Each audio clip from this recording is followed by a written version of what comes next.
قل هل يستوي الذين يعلمون والذين لا يعلمون إنما يتذكر أولو الألباب أشهد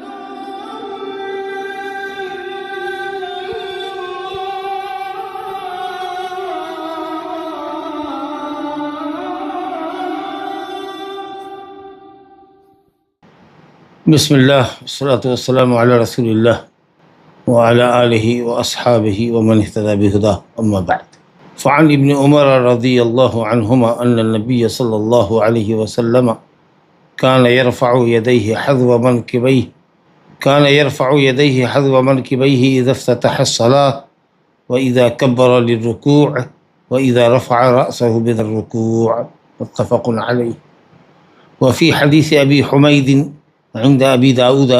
يرفع يديه حتى يحاذي بهما منكبيه ثم يكبر الحديث. ولمسلم عن مالك بن الحويرث رضي الله عنه نحو حديث ابن عمر ولكن قال حتى يحاذي بهما فروع أذنيه. یہ تین حدیث ابھی آپ کے سامنے پڑھی گئی. ان تینوں کا تعلق نماز کے اندر رفع الیدین سے. چنانچہ ابن عمر رضی اللہ عنہما سے جو روایت ہے متفق علیہ، جو پہلی حدیث ہے یہاں پہ، کہ نبی کریم صلی اللہ علیہ وسلم جب نماز شروع کرتے تو آپ اپنے دونوں ہاتھوں کو اٹھاتے موٹے کے برابر، حذو منکبیہ، حذو یعنی مقابل، منکب یہ جو موٹا ہے، گردن اور شولڈر کا جو جوائنٹ ہے اس کے درمیان کی جو جگہ ہے، موٹے کے برابر ہاتھ اٹھاتے جب نماز شروع کرتے، یعنی جب تکبیر تحریمہ کہتے. وَإِذَا كَبَّرَ لِلرُّكُوعِ، اور جب رکوع کے لیے تکبیر کہتے، یعنی جب رکوع میں جانا شروع کرتے تو رفع الیدین کرتے حذو منکبیہ. اور جب آپ اپنے سر کو رکوع سے اٹھاتے تو اسی طرح سے دونوں ہاتھ مونڈھوں تک اٹھاتے. متفق علیہ. ابو حمید ساعدی رضی اللہ عنہ کی روایت جو صحیح بخاری میں ہے اور ابو داؤد میں ہے، جس کو ہم پہلے پڑھ کے آ چکے ہیں، صفت صلاۃ النبی کی دوسری نمبر کی حدیث تھی. ابو داؤد میں ہے کہ یرفع یدیہ حتی یحاذی بہما منکبیہ، نبی کریم صلی اللہ علیہ وسلم اپنے دونوں ہاتھ کو موڈھے کندھوں کے برابر اٹھاتے، پھر تکبیر تحریمہ کرتے، یعنی پہلے ہاتھ اٹھا لیتے اس کے بعد تکبیر کہتے، اور اسی طریقے سے رکوع میں جاتے وقت ہاتھ اٹھاتے موڈھے تک، اور رکوع سے اٹھنے کے وقت رفع الیدین کرتے موڈھے کے برابر. 10 صحابہ کی موجودگی میں ابو حمید نے نماز پڑھ کے نبی صلی اللہ علیہ وسلم کی نماز دکھلائی تھی لوگوں کو،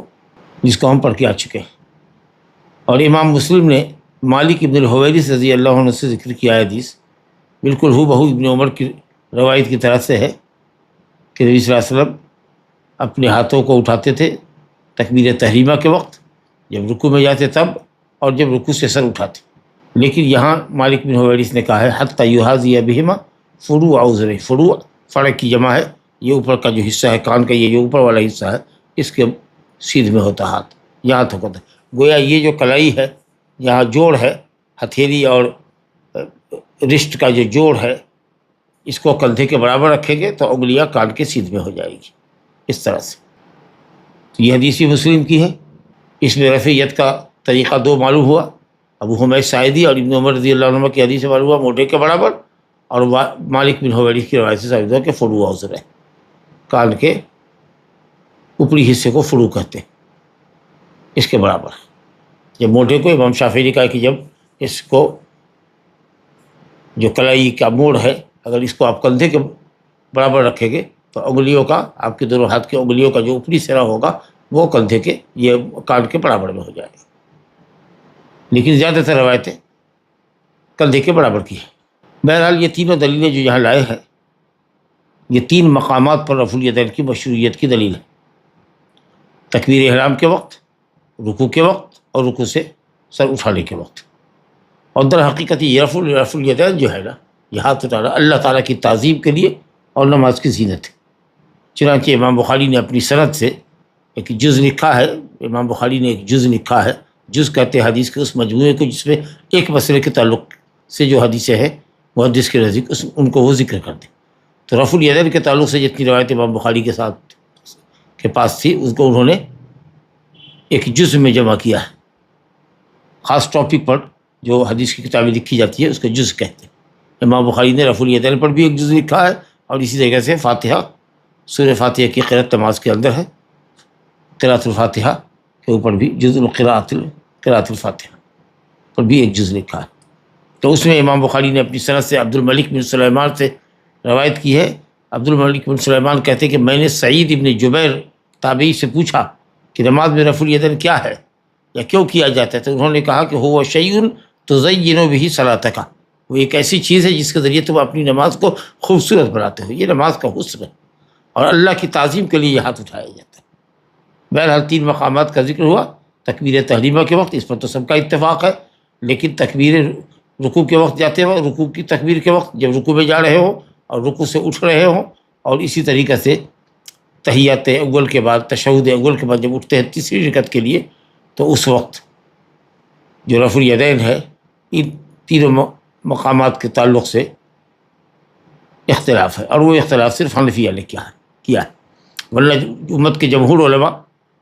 امام مالک، امام شافعی اور امام احمد بن حنبل،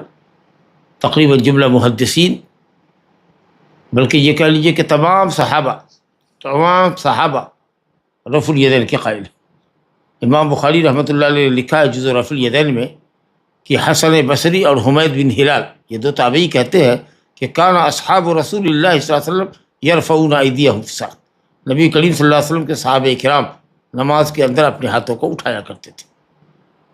ایک صحابی کا بھی استثناء نہیں کیا ہے، سوائے فلاں کے اور سوائے فلاں کے، ایک صحابی کا بھی استثناء نہیں کیا، گویا تمام صحابہ کرام رضوان اللہ علیہم اجمعین رفع الیدین کیا کرتے تھے۔ اس مسئلے میں صرف لم یخالف فیہ الا اہل الرائے، سوائے امام ابو حنیفہ رحمۃ اللہ علیہ کے اور اہل الرائے کے، کسی نے بھی مخالفت نہیں کی۔ یہ کہتے ہیں کہ صرف تکبیر تحریمہ کے وقت مصلی ہاتھ اٹھائے گا، اور جو دلیلیں پیش کی ہے وہ دلیلیں ناقابل حجت، ناقابل استدلال۔ کئی روایتیں ہیں، اس میں سے ایک روایت جو پیش کرتے ہیں جو خاص اس موضوع کے تعلق سے ہے، کہ بڑا ابن عازب رضی اللہ عنہ سے روایت ہے، یا روایت کی جاتی ہے، کہہ لیجیے ضعیف روایت ہو تو روایت کی جاتی ہے، مجہول کا صیغہ جو بیمار صیغہ ہوتا ہے، حدیث کے ضعف کی طرف اشارہ کرنے والا صیغہ ہوتا ہے۔ سنن نبی داؤد کے اندر روایت ہے، اور نسائی میں بھی بڑا ابن عازب رضی اللہ عنہ سے روایت کی جاتی ہے کہ رسول اللہ صلی اللہ علیہ وسلم جب نماز کا آغاز کرتے تو اپنے دونوں ہاتھوں کو کان کے قریب تک اٹھاتے،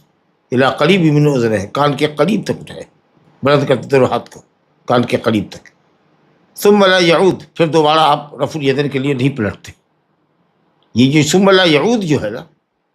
یہ ہے استدلال ان کا، کہ صرف تکبیر تحریمہ کے وقت کرتے ہیں، اور اس کے بعد آپ رفع الیدین کو کسی اور دوسرے مقامات پر نماز کی کسی رکعت میں نہیں پلٹاتے تھے۔ یہ حدیث ضعیف ہے۔ امام بخاری، امام احمد، سفیان ابن عیینہ، امام شافعی جیسے لوگوں نے اس کو ضعیف کہا ہے، تو ضعیف حدیث سے حجت قائم نہیں ہو سکتی، اور وہ بھی صحیح حدیث کی روایت کی جب معارض آ جائے تو، مخالف آ جائے تو۔ ویسے بھی اگر کوئی روایت غیر صحیح ہے کی روایت کے بالمقابل آ جائے اور جمع و تطبیق کی کوئی صورت نہ ہو، تو وہاں صحیحین کی روایت کو ترجیح دی جاتی ہے سنن کی روایت پر۔ ایون بخاری مسلم کی حدیث بالمقابل ہو، تطبیق اور جمع کی کوئی صورت نظر نہ آئے، تو بخاری کی روایت کو ترجیح دیا جاتا ہے مسلم کی روایت پر۔ جب صحیح ہو تب جائے کہ یہاں پر ضعیف ہے، حفاظ نے اس حدیث کے اوپر ضعف کا حکم لگایا ہے، تو بھلا یہ ضعیف حدیث متفق علیہ روایت کے مقابل میں کیسے آ سکتی؟ کہتے ہیں کہ تمام محدثین کا اتفاق کہ اس میں یہ جو لفظ ہے ثم لا یعود کا، کہ نبی صلی اللہ علیہ وسلم ایک مرتبہ رفع الیدین کرتے تکبیر تحریمہ کے وقت، اور پھر دوبارہ رفع الیدین کے لیے نہیں پلٹتے، یہ جو جملہ ہے ثم لا یعود کا، یہ اس راوی کا یزید بن ابی زیاد نام کا راوی ہے اس کی سند میں، اس کا خود کا اضافہ ہے، یہ اس نے اضافہ کیا۔ ایک زمانے کے بعد جب یزید بن ابی زیاد سے یہ روایت دوبارہ سنی گئی تو اس نے یہ جملہ کا اضافہ نہیں کیا۔ اس کا مطلب یہ کہ اہل کوفہ نے اس کو تلقین کی تھی کہ یہ لفظ بڑھا دو تاکہ ہمارا استدلال ہو جائے حدیث سے، تو اس نے بڑھایا تھا۔ امام احمد رحمۃ اللہ علیہ طنز و تعریض کرتے ہوئے فرماتے ہیں، طعن کرتے ہیں اس کے اوپر کہ یہ نام بھی اس کا یزید ہے، اور یزید فی الحدیث، یہ حدیث میں اضافہ کرتا ہے اپنی طرف سے۔ تو اس حدیث کی سند میں یزید بن ابی زیاد راوی ہے جس نے اس لفظ کو بڑھایا ہے، اور وہ بھی اہل کوفہ کے کہنے پر۔ لا حول ولا قوت الا باللہ۔ ایسا بھی دور گزرا ہے کہ لوگ اپنے مسلک کی حمایت کے لیے، اپنے اماموں کی تعریف کے لیے، اپنے ملک کی فضیلت کے لیے حدیثیں لوگوں سے کڑھوایا کرتے تھے۔ لا حول ولا قوت الا باللہ۔ اب ایک چوتھی جگہ جو ہے وہ یہ ہے کہ جب جلسہ اولیٰ سے، تشہد اول سے جب آپ اٹھیں تو اس وقت رفع الیدین کرنا ہے۔ اور اس سلسلے میں حضرت نافع جو عبداللہ بن عمر کے آزاد کردہ غلام ہیں، وہ ابن عمر سے روایت کرتے ہیں، اس میں ہے کہ نبی صلی اللہ علیہ وسلم جب 2 رکعت سے اٹھتے تو کان رفع یدیہ، ہاتھ اٹھاتے۔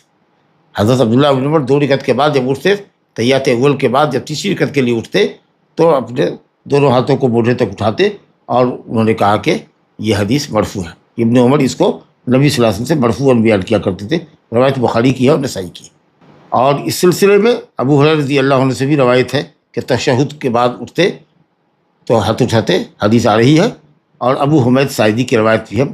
میں یہ بات آئی ہے، ابو حمید ساعدی کی روایت جو ابو داؤد میں، کہ ثم اذا قام من الرکعتین، جب نبی صلی اللہ علیہ وسلم 2 رکعت سے اٹھتے، کبر ورفع یدیہ حتی یحاذی بہما منکبیہ، نبی صلی اللہ علیہ وسلم جب دوسری رکعت کے بعد تیسری رکعت کے لیے اٹھتے، دوسری رکعت کے بعد اٹھتے تو تکبیر کرتے اور دونوں اپنے ہاتھوں کو اٹھاتے یہاں تک کہ کندھے کے برابر لاتے، ٹھیک اسی طریقہ سے کما کبر عند افتتاح الصلاۃ، جیسا کہ نماز کے آغاز کے وقت میں آپ نے کیا تھا۔ تو یہ حدیث جو ہے ابو حمید رضی اللہ عنہ کی جو صحیح حدیث ہے، حضرت ابن عمر رضی اللہ عنہ کی مرفوع روایت جو بخاری میں ہے، اور حضرت ابو ہریرہ رضی اللہ عنہ کی آ رہی ہے حدیث، یہ سب دلالت کرتی ہے کہ تشہد کے بعد، تشہد اول کے بعد تیسری رکعت کو اٹھتے وقت رفع الیدین کرنے کی۔ چلیے صاحب، اب رفع الیدین کی 2 صفت جیسا کہ میں نے پہلے بتایا، ایک تو حذو مرکبہ ہے، یہ کثرت سے روایت آئی ہے کہ کندھے تک ہاتھ کو اٹھائے، اور دوسرے یہ کہ رفع حضرت کان کے اوپری حصے کے برابر۔ تو عبادات اگر مختلف طریقے پر وارد ہو اور حدیث صحیح ہو تو مختلف اوقات میں مختلف عمل کرنا چاہیے تاکہ کوئی سنت نہ چھوٹے، لیکن زیادہ تر موڈھے تک ہے، کبھی کبھار اس سنت پر بھی عمل کرنا چاہیے کہ کان کے لوگ کے برابر ہو۔ لیکن جیسا کہ میں نے پہلے بھی درس میں کیا ہے کہ انگوٹھے کو کان میں لگانا ایک خاص حیت کے ساتھ جو رفع الیدین کرنے کا طریقہ فقہائے حنفیہ کیا ہے، اس کی کوئی حدیث نہیں ہے کہ کان کی لو میں، جڑ میں، یہ لو جو ہے کنارے کے جو نرم گوشت ہے جو نیچے کو لٹک رہا ہے، اس کی جڑ میں انگوٹھا لگاتے، اس کی کوئی دلیل نہیں ہے۔ کان کے حذو کہتے ہیں بالمقابل، کان کے برابر میں ہوتا حذو المرکبہ، یا فروع الی فروع اذن، اٹھا دے الی فروع اذن، کان کے لو تک۔ اچھا، یہی جو کیفیت ہے رفع الیدین کی،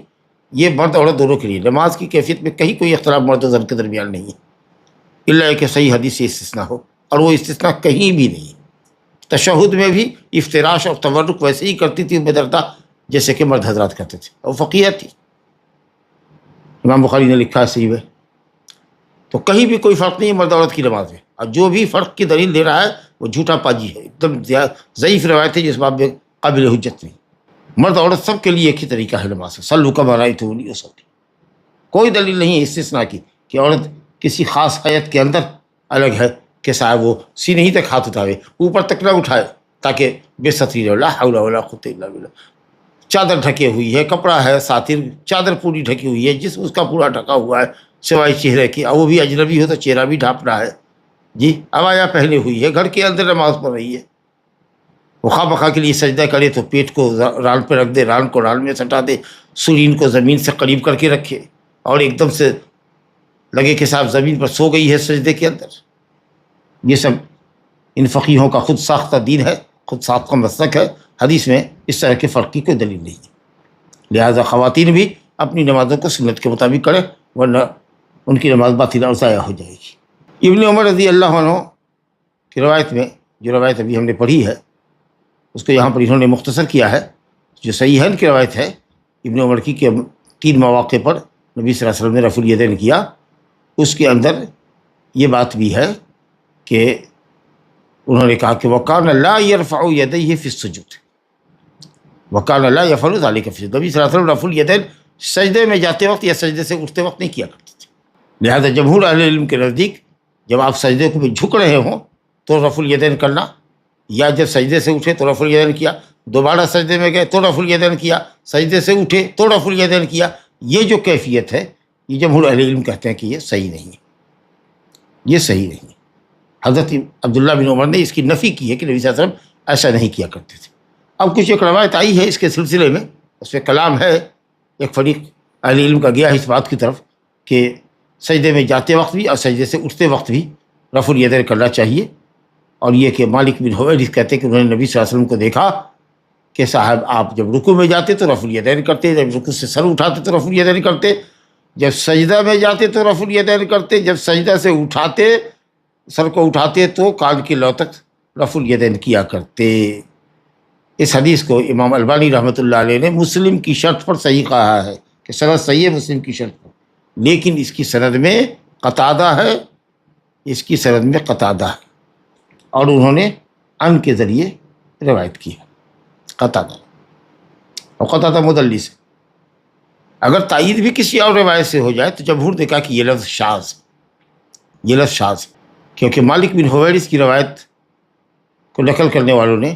کسی نے بھی اس لفظ کو ذکر نہیں کیا ہے، لہذا یہ شاذ روایت. کچھ لوگ یہ کہہ سکتے ہیں کہ بھائی حضرت عبداللہ بن عمر نے نفی کی ہے نا کہ سجدے میں جانے کے وقت اور اٹھتے وقت رفع الیدین نہیں کرنا چاہیے. اب مالک بن حویرث یا وائل بن حجر کی روایت میں اس طرح کے الفاظ آتے ہیں. امام احمد نے ذکر کیا ہے وائل بن حجر کی روایت کو، اس سے بھی استنباط لوگ کرتے ہیں. وائل بن حجر کی حدیث ہے کہ انہوں نے نبی صلی اللہ علیہ وسلم کے ساتھ نماز پڑھی، جب آپ جھکتے جب آپ اٹھتے تو تکبیر کہتے اور تکبیر کے وقت رفع الیدین کرتے. تو یہ ان دونوں حدیثوں سے اور بعض صحابہ کے آثار سے امام البانی رحمۃ اللہ علیہ نے اپنی مشہور زمانہ کتاب صفت صلاۃ النبی کے اندر استدلال کیا ہے کہ سجدے میں بھی رفع الیدین کرنا چاہیے، اور یہ من السنن المہجورہ میں سے، ان سنتوں میں سے ہے جن کو لوگوں نے چھوڑ دیا. اور ترجیح میں فرمایا ہے کہ صاحب ابن عمر نافی ہیں، نفی کر رہے ہیں سجدے کی، اور یہ حضرات مالک بن حویرث اور وائل بن حجر اس بات کر رہے ہیں، اور مثبت کی روایت نفی کرنے والی کی روایت پر مقدم ہوتی ہے. حالانکہ اہل علم نے کہا کہ اس کا تعلق اس قاعدے سے نہیں ہے. حضرت عبداللہ بن عمر اس لیے نفی نہیں کر رہے ہیں کہ ان کو معلوم نہیں ہے، بلکہ ان کو معلوم ہے کہ نبی صلی اللہ علیہ وسلم ایسا نہیں کیا کرتے تھے، اس لیے وہ نفی کر رہے ہیں. یعنی حضرت عبداللہ بن عمر نے تفصیل سے بتایا کہ کہاں کرتے تھے، اور یہ بھی فرما دیا کہ فلاں مقام پر، یعنی سجدہ میں جاتے ہیں سجدے میں اٹھتے وقت نبی صلی اللہ علیہ وسلم نہیں کرتے تھے، ہم نے نبی صلی اللہ علیہ وسلم کو نہیں دیکھا. اور وہ مدنی صحابی ہیں اور ہمیشہ نبی صلی اللہ علیہ وسلم کے ساتھ رہنے والے لوگوں میں سے ہے. جبکہ وائل بن حجر حضرموتی اور اسی طریقے سے مالک بن حویرث یمامہ کی طرف سے آئے ہوئے تھے، ایک دو مرتبہ مدینہ کے اندر آئے. تو اگر کبھی کیا ہوگا تو کبھی کیا ہوگا، لیکن ہمیشہ اور اکثر جو حالت تھی وہ یہ تھی کہ نبی صلی اللہ علیہ وسلم نے نہیں کیا. تو یہ نہیں کہا جائے گا کہ حضرت عبداللہ بن عمر نے نفی کی ہے اس لیے کہ ان کو معلوم نہیں ہے. نہیں، نفی کی ہے اس لیے کہ ان کو یہ معلوم ہے کہ نبی صلی اللہ علیہ وسلم نے سجدے میں نہیں کیا. لہٰذا یہاں پر مثبت نافی پر مقدم ہے. کب؟ جب کہ آدمی یہ کہے کہ مجھے نہیں معلوم کرتے تھے سجدے میں کہ نہیں کرتے تھے، اور ایک آدمی کہے کہ نہیں ہمیں معلوم ہے میں نے دیکھا ہے، تب کہا جائے گا کہ جس نے دعویٰ کیا یا جس نے جو کہہ رہا ہے کہ ہم نے دیکھا ہے اس کا قول حجت ہے اس پر جس نے کہا کہ میں نے نہیں دیکھا. عبداللہ بن عمر یہ کہہ رہے کہ میں نے نہیں دیکھا نہیں کہہ رہے، بلکہ یہ کہہ رہے کہ نبی صلی اللہ علیہ وسلم نہیں اٹھایا کرتے تھے. تو عدم رفع کے اوپر وہ نفی کر رہے کہ آپ نے اٹھایا نہیں ہے. تو اس لیے یہاں مثبت اور نافی والا قاعدہ نہیں ہے. بہت صحیح بات ہے. باقی رہا کہ آثار ہے یا بعض صحابہ کے آثار ہے یا جو حدیثیں آئی ہے ان کے اندر لوگوں نے کہا کہ قتادہ نے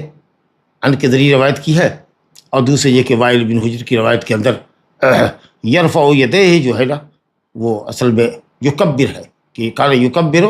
اذا خفض و اذا رفع، یا قال یرفع اذا خفض و اذا رفع.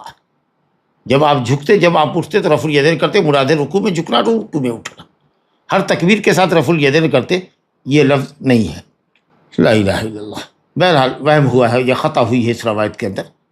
لیکن ٹھیک ہے کبھی کبھار اگر کوئی سجدے میں جاتے ہوئے بھی کر لے تو انشاءاللہ کوئی حرج نہیں ہے، من باب الجواز. لیکن راجح قول یہی ہے کہ سجدے میں جانے کے وقت، سجدے سے اٹھتے وقت، یا دوسری رکعت میں اٹھنے کے وقت، یا چوتھی رکعت میں اٹھنے کے وقت رفع الیدین نہیں ہے، سوائے اس کے کہ رکوع میں جائے، رکوع سے اٹھے اور دو تحیات تشہد اول کے بعد اٹھے. کیونکہ یہ جو ہے ابن عمر رضی اللہ عنہما اور اسی طریقے سے مالک بن حویرث وغیرہ، یہ جو ہے ابو حمید وغیرہ اور دوسرے لوگوں نے ذکر نہیں کیا ہے. تو اگر یہ عمل نبی صلی اللہ علیہ وسلم کا ہوتا، متواتر ہوتا اور مستقل ہوتا، دائمی ہوتا تو اور صحابہ نقل کرتے. لیکن یہ کہ انہوں نے کہا کہ ہم نے نہیں دیکھا، یا یہ کہ نبی صلی اللہ علیہ وسلم نہیں کیا کرتے تھے،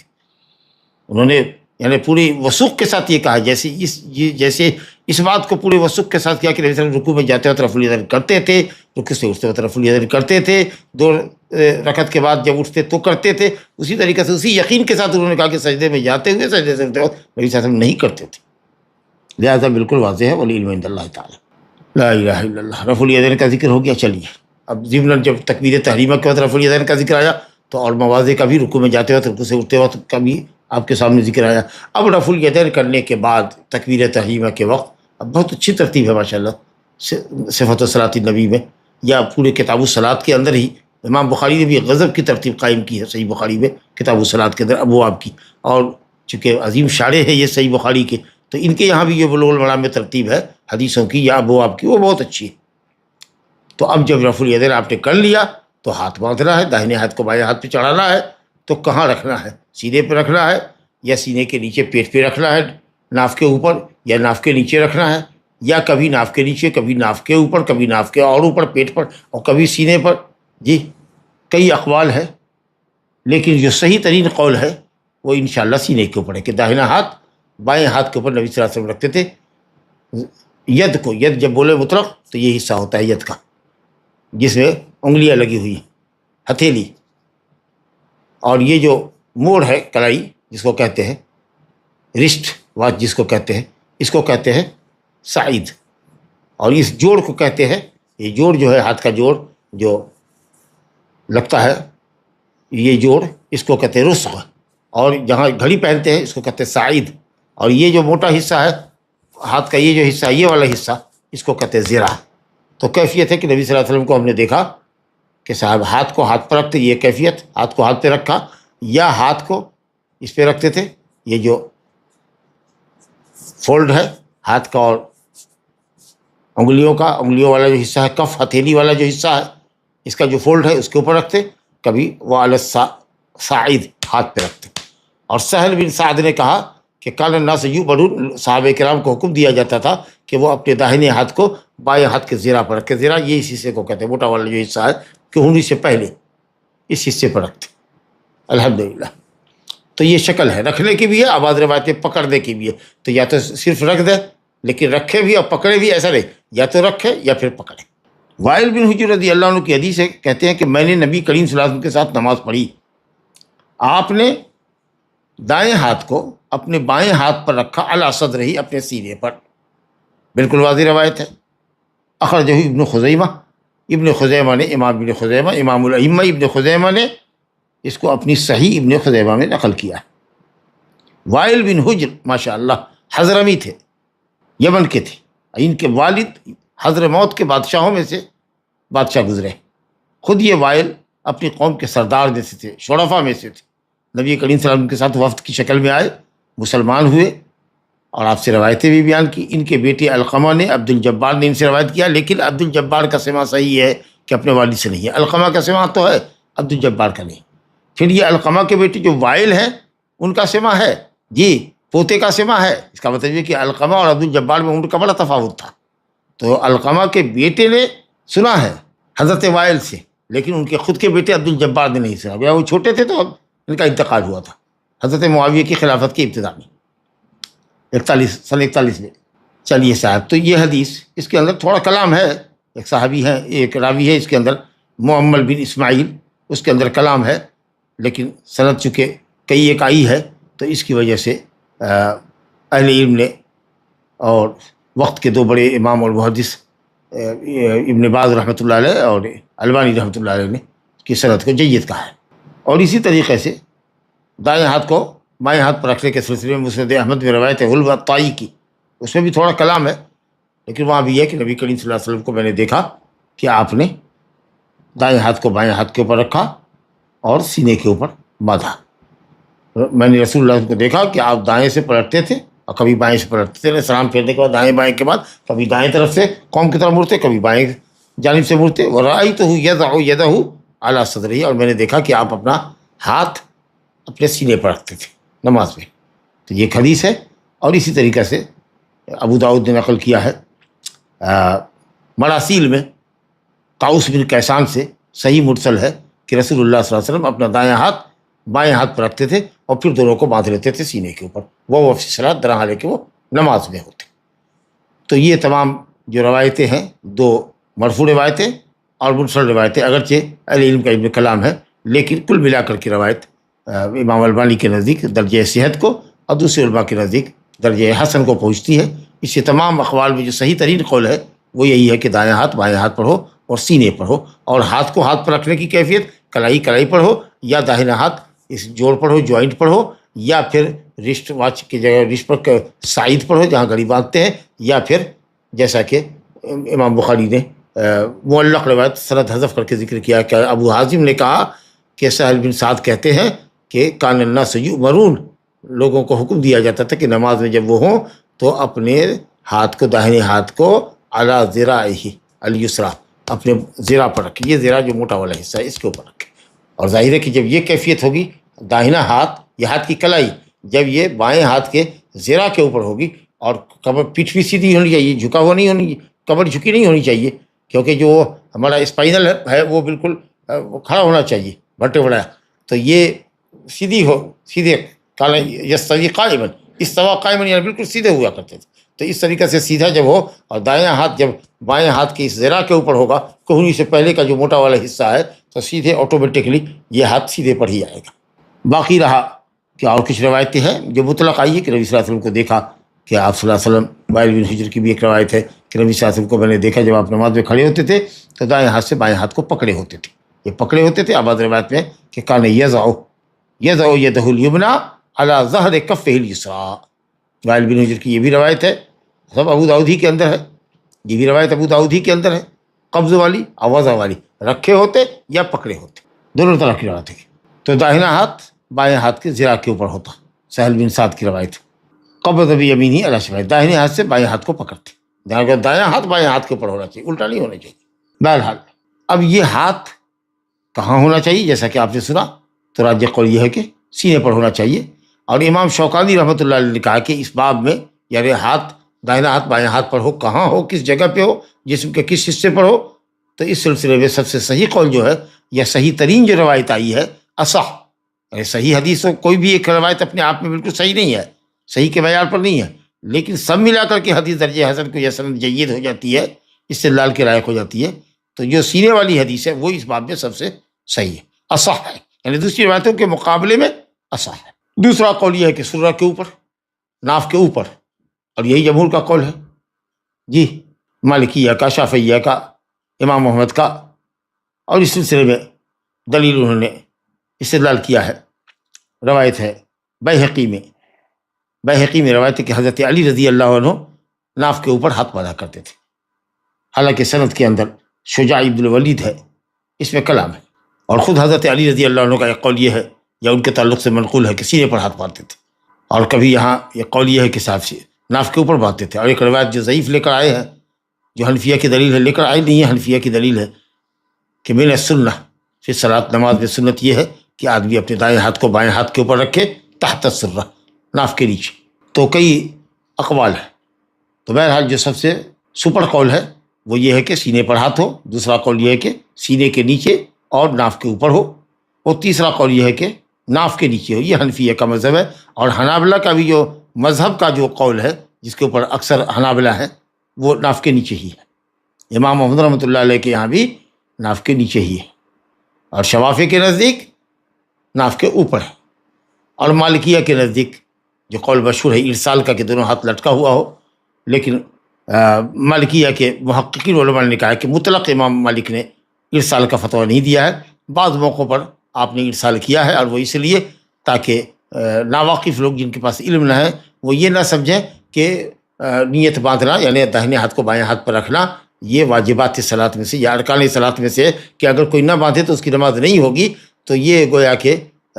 عمل بتانے کے لیے اور لوگوں کے نظریے کو صحیح کرنے کے لیے کہ یہ نہ سمجھے لو کہ نیت باندھنا واجبات صلاۃ میں سے ہے، اور کوئی نہ باندھے تو اس کی نماز میں خلل پڑے گا کہ سجدہ سہو لازم ہے یا نماز باطل ہو جائے گی، ایسی بات نہیں۔ خیر،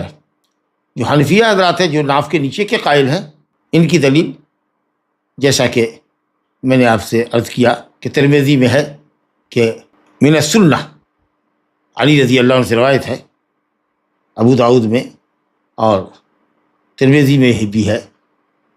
اور زوائد مسند میں عبداللہ بن احمد نے مسند کے زوائد میں لکھا ہے، حضرت علی رضی اللہ عنہ نے فرمایا ان من السنہ فی الصلاۃ، نماز کی سنتوں میں سے ایک سنت یہ ہے، اور جب راوی کہ من السنہ، صحابی کہ من السنہ، ظاہر ہے کہ اس کی سنت نبی مراد ہے، کہتے ہیں من السنہ یا ان من السنۃ فی الصلاۃ، نماز کی سنتوں میں سے ہے وضع الاکف علی الاکف، کہ ہتھیلیوں کو ہتھیلیوں پر رکھا جائے تحت السرہ، ناف کے نیچے، سرہ کے نیچے، ناف کے نیچے۔ اس کی سند میں اس حدیث کی جتنی بھی سند آئی ہے سب کی سند میں عبد الرحمن بن اسحاق الواسطی راوی موجود ہے، تمام سندوں کے اندر۔ اور ائمہ جرح و تعدیل کا اتفاق ہے کہ یہ آدمی ضعیف ہے، متکلم فی نہیں، اس کے ذوف پر عبد الرحمن بن اسحاق الواسطی کے ذوف پر امت کے علماء محدثین کا اتفاق ہے، ائمہ جرح و تعدیل کا۔ اور پھر اس کے اندر ایک اور راوی ہے زیاد بن یزید السوائی، یہ بھی شخص بھی مجہول ہے، تو اسے یہ حدیث ضعیف جدا ہے۔ بہرحال ناف کے اوپر والے، پیٹ کے اوپر ہاتھ باندھنے والے کے لیے حضرت علی کا اثر ہے، ناف کے نیچے بات باندھنے والوں کے لیے حضرت علی کی روایت ہے جو مرفوع کے حکم میں ہے من السنہ کے لفظ سے، لیکن یہ حدیث بے اتفاق محدثین ضعیف ہے۔ اور جو قول یہ کہتا ہے کہ کبھی ایسا اور کبھی ایسا اور کبھی ایسا، تو وہ یہ کہتے ہیں کہ کسی جگہ کوئی حدیث پرفیکٹ نہیں ہے، کوئی ایک حدیث پرفیکٹ نہیں ہے، اسی لیے آدمی مختلف اوقات میں مختلف جگہ پر باندھے۔ لیکن جیسا کہ میں نے عرض کیا کہ حضرت وائل کی روایت اور اسی طریقے سے حلب الطائی کی روایت اور اسی طریقے سے یہ جو روایت ہے طاؤس کی مرسل جو روایت ہے کہ نبی صلی اللہ علیہ وسلم اپنے داہنے ہاتھ کو بائیں ہاتھ پر سینے پر باندھتے تھے، یہ روایت، اور اسی طریقے سے سہل بن سعد رضی اللہ عنہ کا کہنا کہ لوگوں کو حکم دیا جاتا تھا کہ وہ اپنے ہاتھ کو اپنے بائیں زرہ کے اوپر رکھے، اور جب ہاتھ کو زرہ کے اوپر رکھے گا تو اس سے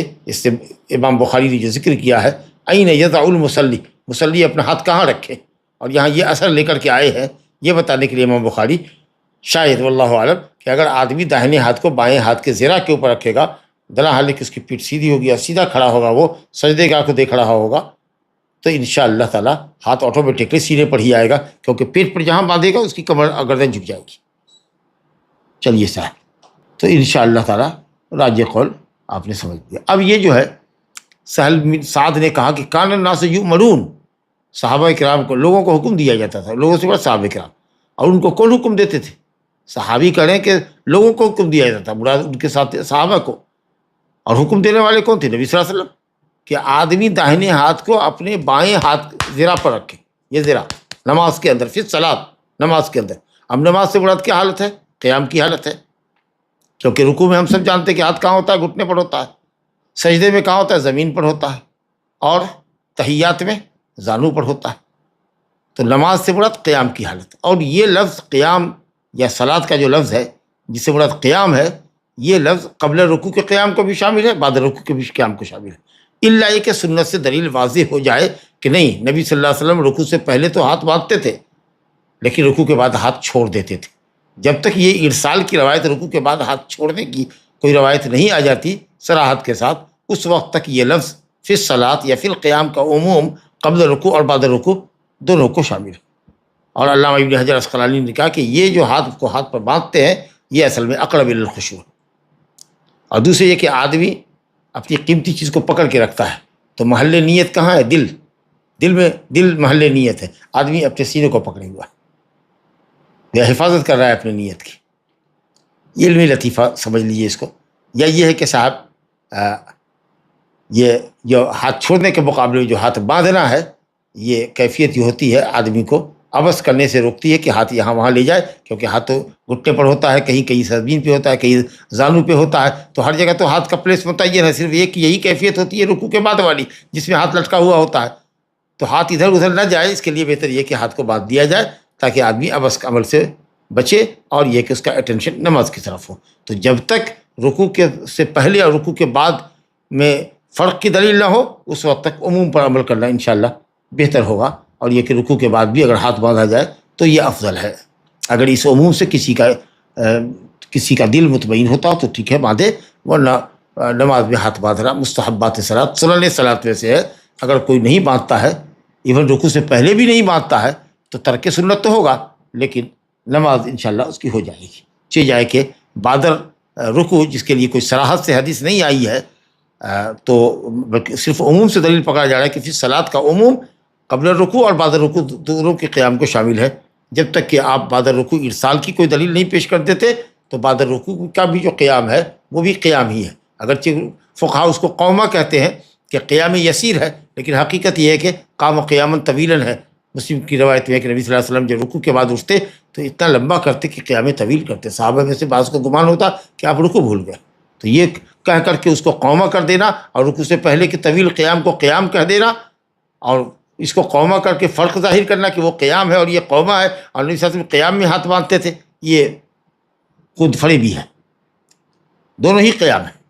قوما نام کی کوئی چیز حدیث میں استعمال نہیں ہوئی، یہ فقہا کی اصطلاح میں ہے، بلکہ حدیث میں ہے کہ رسول اللہ صلی اللہ علیہ وسلم رکوع کے بعد قام قیامًا طویلا۔ علی کل حال بالکل واضح تو نہیں ہے، لیکن بہرحال نمازی مخیر ہے کہ قبل رکوع سے پہلے کی جو حالت ہے وہی رکوع کے بعد کی ہو، یا اگر وہ استدلال سے مطمئن نہیں تو پھر ٹھیک ہے، ارسال کرے، جیسے ہاتھ چھوٹا ہے رہے، لیکن یہ ہے کہ اس کی بنیاد پر تبرہ بازی نہیں ہونی چاہیے، اور ایک دوسرے کی تبدیع اور تفسیق نہ ہو، یا ایک دوسرے کے پیچھے اقتداء کا مسئلہ کھڑا نہ کر دیا جائے کہ باندھنے والے امام کی اقتداء میں نماز نہیں پڑھتے ہیں۔ کچھ اس قدر لوگ اس معاملے میں درمیان میں متشدد ہو گئے تھے کہ ایک دوسرے کے پیچھے نماز تک نہیں پڑھ رہے تھے، لا حول ولا قوت الا باللہ۔ چلیے صاحب، ایک اہم مسئلہ ہے ہمارے سامنے۔ اب جب نیت آپ نے باندھ لی اور پڑھ چکے ہیں کہ نبی صلی اللہ علیہ وسلم دعائے استفتاح پڑھتے تھے،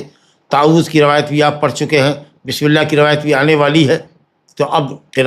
قیام کی حالت میں کیا پڑھنا ضروری ہے، کمپلسری ہے نماز کے لیے؟ نماز کے صحیح ہونے کے لیے کیا کمپلسری ہے، کیا پڑھنا ضروری ہے، وہ دیکھیے حدیث لے کر کے آگے، کتنی عمدہ ترتیب ہے۔ کہتے ہیں وعن عبادۃ بن الصامت رضی اللہ عنہ قال قال رسول اللہ صلی اللہ علیہ وسلم لا صلاۃ لمن لم یقرأ بأم القرآن، متفق علیہ۔ وفی روایت لابن حبان والدارقطنی لا تجزئ صلاۃ لا يقرأ فيها بفاتحة الكتاب۔ وفی اخرى لأحمد وابی داود والترمذی وابن حبان لعلکم تقرؤون خلف امامکم، قلنا نعم، قال لا تفعلوا الا بفاتحة الكتاب فإنه لا صلاة لمن لم يقرأ بها۔ تمام روایتیں صحیح۔ عبادہ بن صامت رضی اللہ عنہ انصاری ہے، خزرج کے، قبیلہ خزرج کے، انصاری خزرجی، اور ان چنندہ لوگوں میں سے ہے، قوم کے، انصار کے، خزرج کے، جنہوں نے لیلۃ العقبہ میں نبی صلی اللہ علیہ وسلم کے ہاتھ پر بیعت کی تھی، اور جنگ بدر اور اس کے بعد کی جنگوں میں شریک رہے۔ بہرحال حضرت عمر رضی اللہ عنہ نے ان کو شام میں قرآن پڑھانے والا، دین سکھانے والا بنا کر بھیجا تھا۔ عبادہ بن صامت رضی اللہ عنہ فلسطین کے اندر ہی مقام رملہ میں سن 34 میں ان کا انتقال ہوتا۔ عبادہ بن صامت رضی اللہ عنہ کہتے ہیں کہ رسول اللہ صلی اللہ علیہ وسلم نے فرمایا لا صلاۃ، نماز نہیں ہے اس شخص کی، لمن، اس شخص کی جس نے ام القرآن نہیں پڑھا۔ ام القرآن پڑھا سورہ فاتحہ، فاتحہ کو ام القرآن کہتے ہیں کہ وہ تمام معانی اجمالی طور پر فاتحہ کے اندر بیان کر دیے گئے سورہ فاتحہ میں، جو پورے قرآن مجید میں اللہ تعالیٰ کی تعریف و توصیف، اللہ کے اوامر اور نواہی کا ذکر، اور اسی طریقہ سے وعد اور وعید، جنت اور جہنم، منعم علیہ، ضالین، مغضوب علیہم، اور صراط مستقیم، نبی صلی اللہ علیہ وسلم کی پیروی، اوامر و نواہی کی پیروی، اور اللہ رب العالمین کی تعریف و توصیف کے شروعاتی 3 کلمات، یہ الحمدللہ۔ تو پورے اجمال میں یہ الحمدللہ ان تمام مضامین کو شامل ہے جس کی تفسیر پورے قرآن مجید میں آئی۔ یہ اصل قرآن، ام القرآن، اصل قرآن، یعنی قرآن کے معانی، پورے قرآن کے معانی کو اللہ تعالیٰ نے سمیٹ کر کے اجمال کے ساتھ سورہ فاتحہ میں بیان کیا، اسے اس کو ام القرآن کہتے ہیں، اور فاتحۃ الکتاب بھی کہتے ہیں، کیونکہ قرآن مجید کا آغاز جو لوح محفوظ میں قرآن ہے، اور جو اس کو اللہ نے اتارا ہے کتابت میں بھی اور پڑھنے میں بھی، جب ہم قرآن مجید کا آغاز کرتے ہیں تو سورہ فاتحہ سے آغاز کرتے ہیں، نمازوں میں بھی قرأت کا آغاز کرتے ہیں تو سورہ فاتحہ سے۔ سورہ فاتحہ سے پہلے اگر کوئی قرأت کرتے ہیں ہم کسی صورت کی تو غیر معتبر۔ فرمایا لا صلاۃ، نماز نہیں ہے، صلاۃ کی نفی ہے، صلاۃ عام ہے، نکرہ، فرض نماز ہو، نفل نماز ہو، جہری ہو، سری ہے، لمن، من بھی کلمہ عام ہے، اس شخص کی جس نے سورہ فاتحہ نہیں پڑھی۔ اب اس شخص کے اندر امام بھی ہے، مقتدی بھی ہے، منفرد بھی ہے، مسافر بھی ہے، مقیم بھی ہے، اور صلاۃ عام ہے، فرض ہے کہ نفل ہے، جہری ہے کہ سری ہے، اتمام ہے کہ قصر ہے، تمام صلاۃ بھی عام، تمام نمازوں کو شامل، فرض، واجب، نفل صاحب کو شامل، ایون جنازہ کو شامل کہ صلاۃ الجنازہ ہے وہ بھی، اور من بھی عام ہے۔ اس شخص کی نماز نہیں ہے، کوئی بھی نماز نہیں ہے، کسی بھی شخص کی کوئی بھی نماز نہیں ہے جس میں سورہ فاتحہ وہ نہ پڑھے۔ اللہ اکبر، کس قدر نص صریح اور قطعی ہے، اور اہل علم نے کہا کہ حدیث متواتر ہے۔ جی کہتے ہیں وفی روایت، ایک روایت میں، یعنی عبادہ بن صامت کی ایک روایت جس کا ابن حبان نے اور دارقطنی نے بیان کیا ہے، یہ جو انداز ہے یہ بتا رہا ہے کہ ابن حبان اور دارقطنی کہ جس کی طرف اشارہ یہ کر رہے ہیں دونوں نے عبادہ بن صامت ہی سے ذکر کیا. حالانکہ ابن حبان میں جو روایت ہے لا تجزئ صلاۃ کا جو لفظ یہاں لے کر آئے ہیں وہ ابو ہریرہ سے، البتہ دارقطنی میں جو روایت ہے وہ عبادہ بن صامت سے. بہرحال لا تجزئ صلاۃ، کوئی نماز کافی کسی کے لیے نہیں ہو سکتی، کوئی نماز کسی کے لیے کافی نہیں ہو سکتی، فریضہ اس کا ادا نہیں ہو سکتا، اجزا کافی نہیں ہوگی، جائز نہیں ہوگی. تو جائز کی ضد کیا ہوتی ہے؟ ناجائز. کافی نہیں ہوگی کا مطلب یہ ہے کہ باطل ہوگی. لا تجزئ صلاۃ، کوئی بھی نماز کافی نہیں ہوگی، صحیح نہیں ہوگی کے معنی میں، جس میں فاتحۃ الکتاب نہ پڑھی جائے. یہ روایت اس لیے لے کر کے آئے ہیں کہ اگر کوئی یہ کہے، جیسا کہ کوئی یہ کہہ گیا، حنفیہ کہتے ہیں کہ لا جو ہے وہ نفی کمال کے لیے، مکمل نماز نہیں ہے مگر سورہ فاتحہ پڑھ. یعنی اگر مکمل چاہتے ہیں اس کا مطلب کہ بغیر سورہ فاتحہ کے ان کے نزدیک مطلق قرأت ہے. فقرؤوا ما تیسر فقرؤوا ما تیسر من القرآن، جو سورہ مزمل میں ہے کہ جہاں سے قرآن آسان ہو پڑھ لو. تو کہیں سے بھی کوئی ایک دو آیت پڑھیں گے، پہلے بھی یہ گفتگو آ چکی ہے تو ہو جائے گا. البتہ حدیث سے سورہ فاتحہ کی تعین ہے تو کہا جائے گا کہ واجب ہے. یہ قرآن سے ثابت کو فرض کہتے ہیں اور حدیث سے ثابت کو واجب کہتے ہیں. یہ اللہ کے بندے نبی صلی اللہ علیہ وسلم کا ثابت کردہ ایسی جسے اللہ نے ثابت کیا ہو، اور نبی صلی اللہ علیہ وسلم کا منع کردہ ایسی جسے اللہ کا منع کرتا ہو. الا انما حرم رسول اللہ مثل ما حرم اللہ، اس کا مفہوم یہ ہوا کہ جو کچھ نبی صلی اللہ علیہ وسلم نے حلال کیا وہ اللہ نے حلال کیا. وما آتاکم الرسول فخذوہ، نبی کا حکم اللہ کا حکم. یہ کیسا فرق ہے؟ وہ واجب اور یہ فرض، وہ فرض یہ واجب. قرآن سے جو ثابت ہو وہ فرض ہے، جو حدیث سے ثابت ہو. ہم دونوں کا مرتبہ فرق کرتے، یہ قرآن ہے یہ حدیث ہے، واسع ہے. دونوں ہی اللہ کا کلام ہے اور حدیث متواتر ہے اور صحیح ہے، ان کی روایت ہے جس کی صحت پر امت کا اتفاق، اور دونوں ہی متفق ہیں اس کے اوپر. کسی کی کوئی نماز صحیح نہیں ہوگی، بلکہ نماز ہی نہیں ہے. لا صلاۃ ذات کی نفی ہوتی ہے. اگر آپ کہیں بھائی گھر میں دیکھو تو کوئی آدمی ہے، تو اگر کوئی آ کر کے گھر میں جھانک کر کے دیکھے اور کہے کہ لا رجل فی الدار، گھر میں کوئی آدمی نہیں، تو آپ کیا سمجھیں گے کہ گھر میں کوئی نہیں ہے. اب پھر آپ نے جھانک کر کے جب دوبارہ خود دیکھا تو دیکھا کہ ایک پاؤں کا آدمی ہے، ایک لگڑا آدمی ہے جس کے ایک پاؤں ہے ایک پاؤں نہیں ہے. آپ نے کہا نہیں آدمی تو ہے گھر میں. تو وہ یہ کہا کہ نہیں میں نے جس مرد کی نفی کی تھی کہ گھر میں کوئی آدمی نہیں ہے، مطلب کہ دو پاؤں والا نہیں ہے، ایک پیر والا آدمی کو کہیں رجل کہا جائے گا تو اب کیا کہیے گا کہ انتہائی بیوقوف آدمی ہے. تو لا رجل جب تم نے کہا تو رجل ذات کی تم نے نفی کی کہ وہاں مرد ذات کوئی ہے ہی نہیں. یہ تھوڑی سمجھا گیا کہ ہاں ناقص آدمی ہے. تو شرعی نماز نہیں ہے، قیام کر رہے ہو، رکوع کر رہے ہو، سجدہ کر رہے ہو، کوئی کہہ سکتا ہے کہ نماز کی کیفیت تو ہے، لیکن یہ کیفیت ہے شرعی نماز جس کو حدیث میں شریعت کی نماز کہی ہے، وہ نماز نہیں ہے. لا صلاۃ. تو پہلے تو ذات ہی کی نفی کیجیے کہ نماز ہی نہیں ہے. لیکن اگر چلیے قیام رکوع سجدہ اٹھک بیٹھک کو اگر آپ نماز کہتے ہیں، چاہے وہ شریعت کے خلاف ہو، اس حیت کو اگر آپ نماز کہتے ہیں،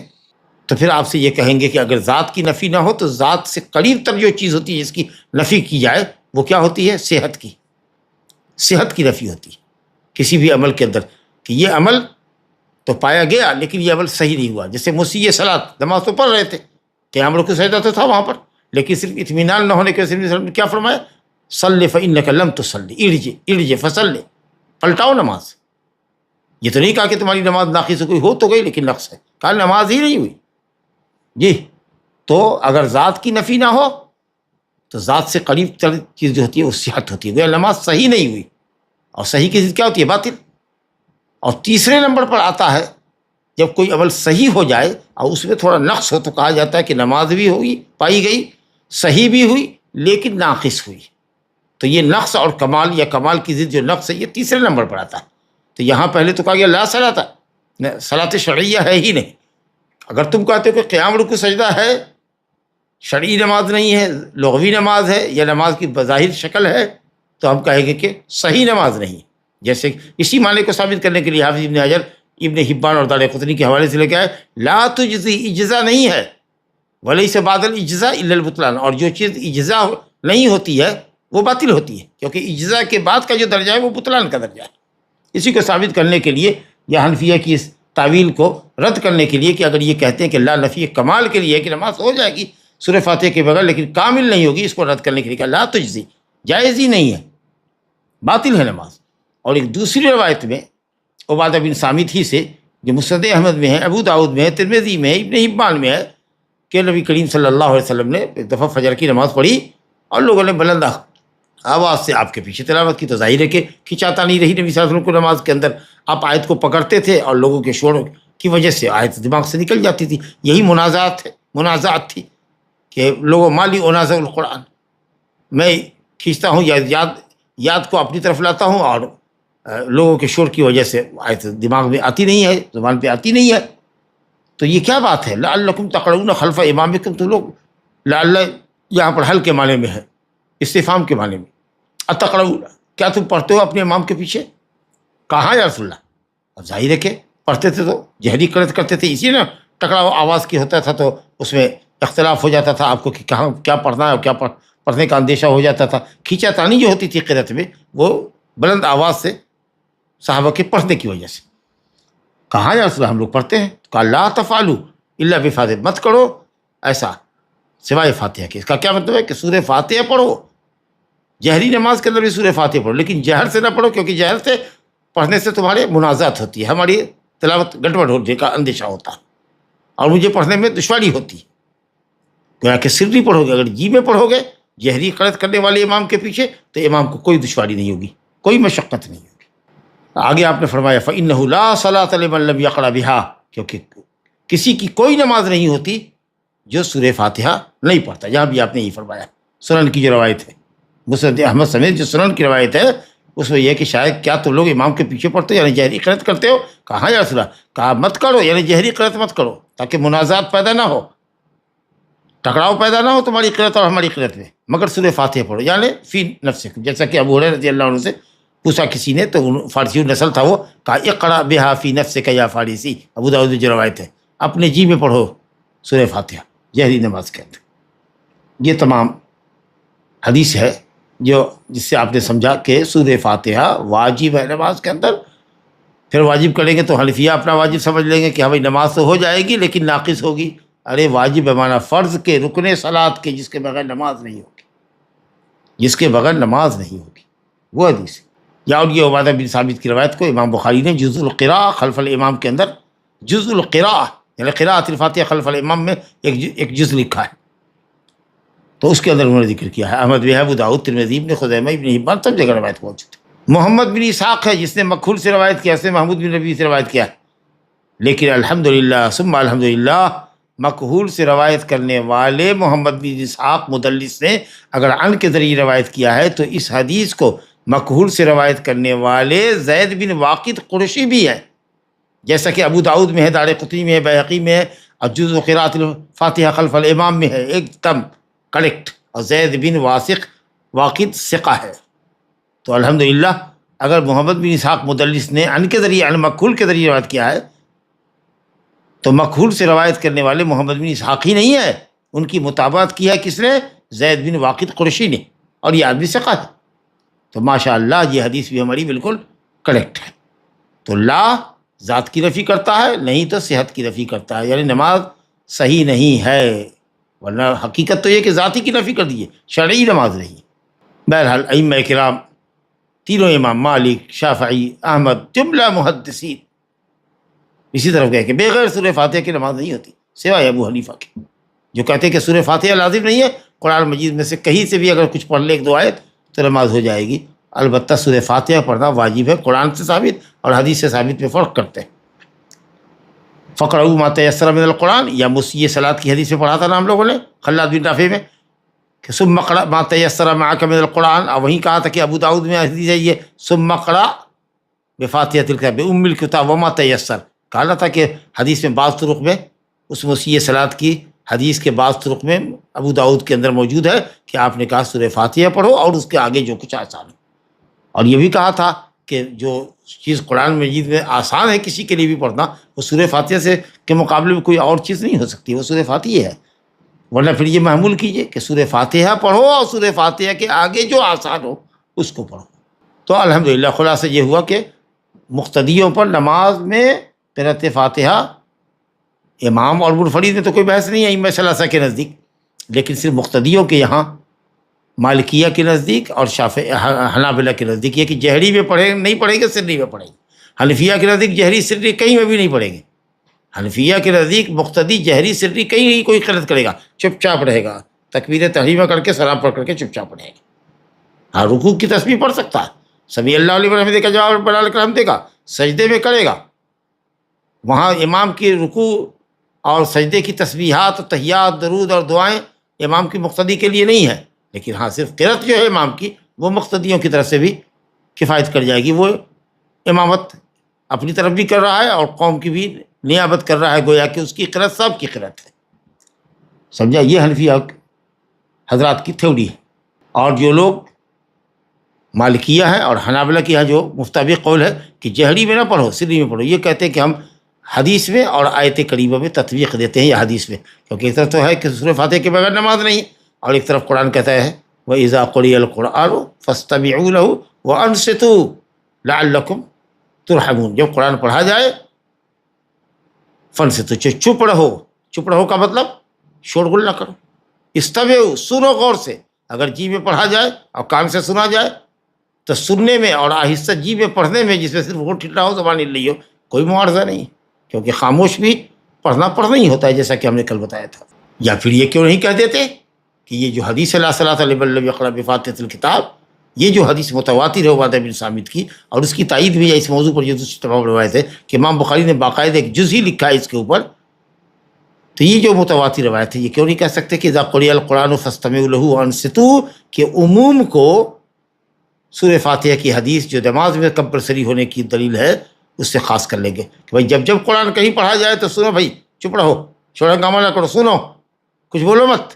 غور سے سنو، سوائے سورہ فاتحہ کے نماز میں، کہ نماز بغیر سورہ فاتحہ کی کسی کی نہیں ہوتی ہے، لہذا نماز میں سورہ فاتحہ کی حد تک پڑھنا امام کے پیچھے کمپلسری، چاہے وہ جہری کیوں نہ پڑھا، اور سری میں تو خیر کوئی مسئلہ ہی نہیں۔ لیکن طرفہ تماشا تو یہ ہے کہ حنفیہ دعویٰ تو کرتے ہیں کہ سری ہو کے جہری کہیں نہیں پڑھنا ہے، قرأت کو سننا ہے، یہ دلیل لاتے ہیں بڑے تب طراق سے، اذا قرئ القرآن، قرآن پڑھا جائے تو سنو، کب سننے کا تعلق کب ہوتا ہے؟ جب قرآن کی آواز کان میں پڑھے، امام جہری قرأت کرا تو دلیل ہے خاص کہ جب جہری قرأت ہو تو سنو، اور دعویٰ ہے عام کہ جہری ہو کہ سری کہیں نہ پڑھو۔ تو اب جب یہ اعتراض کیجیے گا ان پر تو جھٹ سے وہ ایک حدیث پیش کرتے ہیں جس کے ذوف کے اوپر کبار محدثین کا قول ہے، من کان لہ امام فقراءۃ الامام قراءۃ اللہ، جس کا امام ہوتا ہے اس کی قرأت مقتدی کی قرأت ہے، لا الہ الا اللہ، مقتدی کی قرأت، جبکہ امام بخاری اور دوسرے بڑے کبار علماء نے اس حدیث کو ضعیف کہا ہے، کوئی بھی سند نہیں ہے۔ حضرت جابر بن عبداللہ کی روایت ہے، طرق سے، کئی طرق سے آئی ہے، لیکن اس کے اندر تمام طرق کے اندر جو روایت ہے نا، وہ اس کے اندر راوی جو ہے وہ ضعیف ہے، لا الہ الا اللہ۔ تو فرمایا گیا کہ صاحب کسی کی کوئی نماز بغیر سورہ فاتحہ کی نہیں ہے، یہی قول راجح ہے، بالکل روز روشن کی طرح سے، بلکہ راجح متعین ہے یہی قول کہ سورہ فاتحہ کے بغیر نماز نہیں ہوتی۔ اور جیسا کہ میں نے عرض کیا کہ جو لوگ مالکیہ ہے اور حنابلہ ہیں، جن کا مفتابق قول یہ کہ جہری میں نہیں، سری میں نہیں، سری میں پڑھیں گے جہری میں نہیں، وہ کہتے ہیں آیت کریمہ اور حدیث لا صلاۃ الا بفاتحۃ الکتاب کے درمیان ہم تطبیق دے رہے ہیں۔ اور اسی طریقہ سے حدیث وہ جو ہے وَإِذَا قَرَأَ فَأَنصِتُوا إِنَّمَا جُعِلَ الْإِمَامُ لِيُؤْتَمَّ بِهِ، ابو ہریرہ رضی اللہ عنہ کی روایت، امام اس لیے مقرر کیا جاتا ہے کہ اس کی اقتداء کی جائے، اذا کبر فکبروا، جب تکبیر کہے تو تکبیر کہو، جب وہ رکوع میں جائے تو رکوع میں تم جاؤ، اور اسی میں اذا قرأ فانصتوا، تو اس کو بھی کہہ لیں گے کہ یہ حدیث اذا قرأ فانصتوا کے عموم کو مستثنیٰ کیجیے سورہ فاتحہ سے، لا الہ الا اللہ۔ اچھا، کچھ لوگوں نے یہ کہا کہ امام کے سکتات میں پڑھ لیا جائے تاکہ آیت میں پڑھ لو، جب امام پڑھے تو چپ رہے، اور جب امام سکتہ کرے ایک ایک آیت پر رکے تو مقتدی پڑھ لے، الحمدللہ اچھی بات ہے۔ لیکن اگر کوئی امام سکتہ ہی نہ کرے، الحمدللہ رب العالمین الرحمن الرحیم مالک یوم الدین ایاک نعبد، ایک ہی سانس میں سورہ فاتحہ پڑھ جائے، اور کچھ لوگ قصدن ایسا پڑھتے ہیں، پوچھتے ہیں کہ سورہ فاتحہ پڑھنے والے کچھ لوگ ہیں جو عامد رفع الیدین کرنے والے ہیں، سورہ فاتحہ پڑھنے والے ہیں، تو ان کو موقع ہی نہیں دیتے۔ تو ایسے موقع پر علماء نے کہا ہے کہ آیت کریمہ کے اور حدیث کے اذا قرأ فانصتوا کے عموم کو لا صلاۃ الا بفاتحۃ الکتاب کی حدیث سے مستثنیٰ کر لیا جائے گا، لہٰذا امام اگر پڑھ رہا ہے اور راجدھانی ایکسپریس بنا ہوا ہے تو تم بھی اس کے ساتھ ہی پڑھو، کیونکہ آہستہ پڑھنا اور سننا یہ دو متضاد چیزیں نہیں ہیں، لیکن سورہ فاتحہ کسی بھی حال میں نہ چھوڑو، لا الہ الا اللہ۔ اور جیسا کہ ایک تو یہ دلیل ہے ان کی آیت کریمہ وَإِذَا قَرَأَ فَأَنصِتُوا، حالانکہ کہا کہ دعویٰ عام ہے اور دلیل خاص ہے، جب پڑھے تو چپ رہو، تو بھائی سنیں گے تب نہ چپ رہیں گے، تم تو سری میں بھی نہیں کہتے ہو، تو سری کے لیے حنفیہ دلیل پکڑتے ہیں حضرت جابر والی روایت، من کان لہ امام فقراءۃ الامام لہ قراءۃ، جس کا امام ہو اس کا تو امام کی قرأت سب کی قرأت ہے۔ یہ حدیث ضعیف ہے۔ تمام محدثین نے کہا ہے کہ اس کی طرق صحابہ کی جماعتوں سے ہے، لیکن تمام کی تمام روایتیں ضعیف ہیں۔ یا پھر اگر صحیح مان لیں، امام البانی نے تو صحیح کہا ہے، لیکن انہوں نے محمول کیا ہے اس کو، من کان لہ امام فقراۃ الامام قراۃ لہ، صحیح تو کہا ہے بعض علماء نے، لیکن کبار محدثین نے اس پر حکم لگا دیا ہو۔ ظاہر ہے کہ متقدمین کی جو جڑا ہے، اور یہ امام بخاری کی اور دوسرے بڑے علماء کی جو جڑا ہے، کبار محدثین نے ضعیف کہا ہے، تو جو بعد کے متاخرین ہیں، یقیناً متقدمین کا قول اس کی سند میں زیادہ معتبر ہے۔ لیکن چلیے اگر مان بھی لے تو اس کو امام کی قرأت کو محمول کرے کہ سورہ فاتحہ سے آگے کی قرأت کے پڑھے، یعنی امام جب سورہ فاتحہ کے علاوہ سورت پڑھے تو تم چپ رہو، کیونکہ وہ تمہاری نیابت کرے گا، لیکن سورہ فاتحہ تو پڑھنا ضروری ہے بھیا، کیونکہ اس کی شرطیت کے لیے اور اس کی رکنیت پر تو ہمارے پاس دلیل موجود ہے کہ لا صلاۃ الا بفاتحۃ الکتاب۔ لہذا حدیث میں ٹکراؤ نہ ہو، اور لا صلاۃ بفاتحۃ الکتاب کی حدیث کے اذا قرئ القرآن سے ٹکراؤ نہ ہو، ہم یہ کہیں گے کہ صاحب سورہ فاتحہ کو مستثنیٰ کرو بھیا نماز میں، اس کے علاوہ اگر نماز میں سورہ امام پڑھ رہا ہے تو امام کی قرأت مقتدی کی قرأت ہے، یا جو جب وہ پڑھے تو چپ رہو، اس کو محمول کرے گے ما زاد علی الفاتحہ، فاتحہ سے زائد قرأت کے اوپر۔ لہذا راجح قول بلکہ متعین ہے، یہی قول صحیح ہے، اس کے علاوہ کوئی دوسرا قول صحیح نہیں ہے کہ جہری نماز ہو کہ سری نماز ہو، مقتدی کے لیے انشاءاللہ یہی قول راجح ہے اور متعین ہے کہ کسی کی بھی کوئی نماز بغیر سورہ فاتحہ کے مکمل نہیں ہوتی۔ ھذا وباللہ التوفیق، صلی اللہ علیہ نبینا محمد وآلہ وصحبہ اجمعین۔ بنا سورۃ الفاتحہ پڑھے رکوع میں اگر ہم امام کے ساتھ جڑ جائے تو کیا وہ رکعت ہمیں ملے گی یا نہیں؟ رکعت اس قول کے مطابق جس میں کہا گیا کہ سورہ فاتحہ رکن نماز ہے اور ہر کسی کے لیے سورہ فاتحہ ضروری ہے، اس کے بغیر نماز نہیں ہوگی، اس فتوے کے مطابق، اس قول کے مطابق جو راجح قول ہے، جس کے امام شافعی رحمۃ اللہ علیہ نمائندگی کرتے ہیں اور محدثین میں امام بخاری زبردست نمائندہ ہے، انہوں نے کہا کہ وہ رکعت نہیں ہوگی۔ اور جو لوگ ابو بکر رضی اللہ عنہ کی حدیث سے دلیل پکڑتے ہیں کہ وہ آئے اور سب سے پہلے ہی لگتے سے پہلے رکوع میں شامل ہو گئے اور پھر رکوع کے بعد چل کر کے صف میں ملے، تو نبی صلی اللہ علیہ وسلم نے پوچھا کس نے ایسا کیا؟ تو کہا ابو بکر نے کہ میں نے کیا۔ تو کہا زادک اللہ حرصا ولا تعود، اللہ تمہاری نماز کی حرص کو بڑھائے لیکن ایسا دوبارہ مت کرنا۔ تو یہ جمہور کہتے ہیں کہ نبی صلی اللہ علیہ وسلم نے نماز پلٹانے کا حکم نہیں دیا، امام بخاری کہتے ہیں کہ اس وقت تک نہیں دیا تھا، لیکن اس کے بعد جب وہ کہا کہ لا تعود، آئندہ ایسا مت کرنا، تو ہر فعل جو اس کے بعد ہوا کہ سب سے پہلے لگنا اور رکوع کو رکعت شمار کر لینا، یہ سب عمل منسوخ ہو گیا۔ اور پھر یہ کہ یہ ایک واقعہ ہے اپنی نوعیت کا، ایک الگ واقعہ، اللہ صلاۃ الا بفاتحۃ الکتاب کی حدیث متواتر ہے۔ دوسرے کہ قیام رکن نماز ہے، اور نبی صلی اللہ علیہ وسلم نے فرمایا ما ادرکتم فصلوا وما فاتکم فاتموا، جو پاؤ اس کو پڑھو اور جو چھوٹ جائے اس کو پورا کرو، اور نمازی کا یہاں قیام چھوٹ گیا ہے لہذا وہ رکعت نہیں ہوگی۔ اور اسی پر بڑے صغیر میں علماء اہل حدیث بھی کہ رکوع پانے سے رکعت نہیں ہوگی، اگرچہ چاروں امام سماعت الشیخ بن باز اور اسی طریقہ سے علامہ ابن عثیمین، اسی طریقہ سے علامہ ناصر الدین البانی رحمہ اللہ، یہ سبھی رکوع پانے سے رکعت کے قائل ہے، لیکن بڑے صغیر کے علماء اہل حدیث، امام شافعی اور اسی طریقے سے امام بخاری وغیرہ اس کے قائل نہیں، کہتے ہیں بغیر سورہ فاتحہ کی نماز نہیں۔ سورۃ الفاتحہ کے بعد بغیر کوئی سورہ پڑھے اگر رکوع میں چلے جائے تو کیا نماز ہوگی؟ ہو جائے گی، الحمدللہ ہو جائے گی۔ صرف سورہ فاتحہ پڑھ کے اگر کوئی رکوع میں چلا جائے تو نماز ہو جائے گی۔ سورت کا ملانا سنت ہے، وما تیسر سنت ہے، تو سنت کا ترک ہوگا، خلاف اولا ہوگا، لیکن نماز اس کی ہو جائے گی بالکل، کیونکہ نبی صلی اللہ علیہ وسلم نے نماز کو معلق کیا ہے سورہ فاتحہ پر۔ قرأت کے باب میں صرف سورہ فاتحہ پر بولا کہ لا صلاۃ لمن لم یقرأ بفاتحۃ الکتاب، اس کا مطلب یہ ہو کہ اس کے بعد جو کچھ ہے وہ سنت ہے، سورہ فاتحہ رکن نماز ہے۔ امام صاحب کی دوسری رکعت ہے اور وہ تشہد کے بعد اٹھ کر رفع الیدین کر رہے ہیں اور وہ ہماری پہلی رکعت ہے، تو کیا ہم یعنی مقتدی رفع الیدین کرے یا نہ کرے؟ اگر آپ بیٹھ گئے ہیں امام کے ساتھ تحیات میں بیٹھ گئے ہیں، یا دوسری رکعت میں آپ ملے ہیں، ایک رکعت کے بعد آپ کی ایک رکعت ہے، امام کی آپ کے دو رکعت ہے، تو امام کی اقتداء میں آپ رفع الیدین کریں گے۔ ایون آپ تحیات میں ہی جا کر کے بیٹھے تو اٹھیں گے تو آپ کو رفع الیدین کرنا۔